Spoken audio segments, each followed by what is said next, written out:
wabarakatuh. Perkenalkan, nama saya Andi Wijaya, NIM 18141074.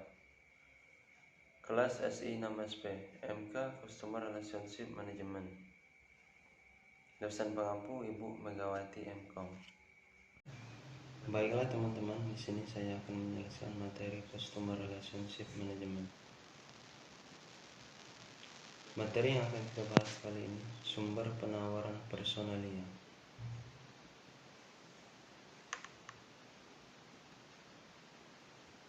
Sumber penawaran personalia. Sumber-sumber penawaran personalia ada dua sumber perolehan tenaga kerja, yaitu sumber internal dan sumber eksternal. Tapi manajer lebih menyukai perolehan dari sumber internal karena memotivasi karyawan yang sudah ada. Tetapi juga manajer perlu mencari orang yang tepat dalam menduduki suatu posisi agar pekerjaan dapat berjalan secara efektif dan efisien dari luar organisasi.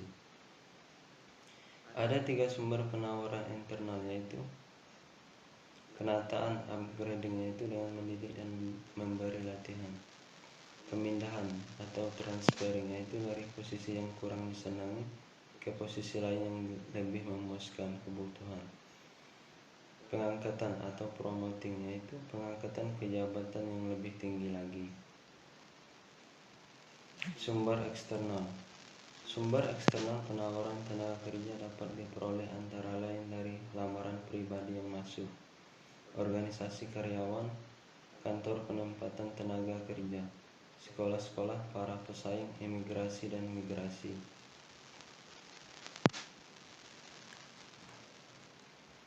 Penarikan dan seleksi karyawan. Penarikan atau rekrutmen berkenaan dengan pencarian dan penarikan tenaga kerja potensial dalam jumlah yang tepat dan dengan kemampuan untuk mengisi satu jabatan tertentu yang akan diseleksi untuk memenuhi kebutuhan organisasi. Penarikan menyangkut usaha untuk memperoleh karyawan dalam jumlah yang tepat dengan kemampuan-kemampuan yang dibutuhkan untuk mengisi jabatan-jabatan yang tersedia. Metode yang digunakan untuk penarikan tenaga kerja bisa dilakukan melalui iklan, leasing, penggunaan tenaga honorer, rekomendasi dari karyawan yang sedang bekerja, lamaran pribadi, lembaga-lembaga pendidikan, kantor penempatan tenaga kerja, serikat buruh, dan penggunaan komputer. Seleksi yaitu pemilihan tenaga kerja potensial untuk menduduki suatu jabatan tertentu dari lamaran yang masuk. Adapun langkah-langkah prosedur seleksi yang dapat digunakan yaitu: yang pertama, wawancara pendahuluan, pengumpulan data-data pribadi atau biografi, pengujian atau testing, wawancara yang lebih mendalam, pemeriksaan referensi prestasi, pemeriksaan kesehatan, keputusan pribadi, orientasi jabatan. Metode-metode latihan dan pengembangan. Pada umumnya karyawan dikembangkan dengan metode on the job dan off the job. Metode-metode on the job yang biasa digunakan antara lain yaitu coaching, di mana atasan memberikan bimbingan dan pengarah langsung kepada bawahan dalam pelaksanaan pekerjaan rutin mereka. Planned progression, yaitu pemindahan karyawan dalam saluran-saluran yang telah ditentukan melalui tingkatan-tingkatan organisasi yang berbeda. Rotasi jabatan, yaitu pemindahan karyawan melalui jabatan-jabatan yang berbeda-beda. Penugasan, sementara di mana bawahan ditempatkan pada posisi manajemen tertentu untuk jangka waktu tertentu. Sistem penilaian prestasi formal. Pengembangan off the job dilakukan dengan program pengembangan eksekutif, di mana para manajer berpartisipasi dalam program-program yang dibuka untuk umum melalui penggunaan analisa kasus, simulasi dan metode pengajar lainnya. Latihan laboratorium, di mana seseorang belajar lebih sensitif terhadap orang lain, lingkungan, dan sebagainya. Pengembangan organisasi menekankan pada perubahan pertumbuhan dan pengembangan organisasi secara menyeluruh. Pemberian kompensasi pada karyawan.